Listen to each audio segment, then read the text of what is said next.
sir. Good morning, madam. My name is Narciso Soto from Robinson Appliances, Delhi, Batangas. So, i-introduce ko lang po sa ngayon ng LG inverter, dual inverter. So, ang maganda po kasi sa dual inverter ni LG, new technology, energy saving talaga. So, bakit energy saving yung LG inverter?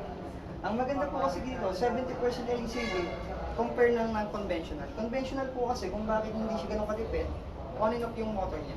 So, hindi siya dire-diretso yung takbo ng motor. Compare natin sa inverter ni LG, new technology, variable speed, ibig sabihin dire-diretso yung pagtakbo ng motor niya. So, ibig sabihin, mas nakakatigil talaga tayo sa kuryente. Kasi mas mabilis niya makapalamigin yung area at saka i-maintain niya talaga yung wattage na kailangan ng aircon natin kung sakaling malamig na yung area. Ang maganda pa dito, faster cooling na rin po.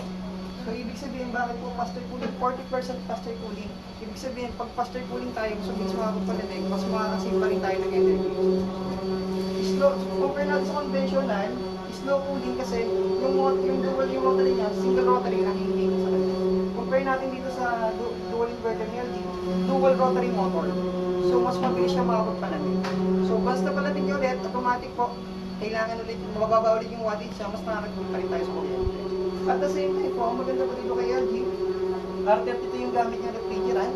So, compare natin sa R14A. Ang R32 po kasi yung ginagamit ngayon na, yung demand natin sa market ngayon na ginagamit na refrigerant. Kasi sa R14A po, medyo mag-face out na rin po tayo sa market.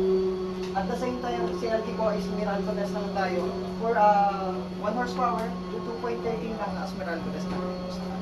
So kung sakali kung gusto niyo bumili ng LG dual inverter, please visit Robinson Appliances, Lagos, Batangas. My name is Narciso Soto again. Thank you po.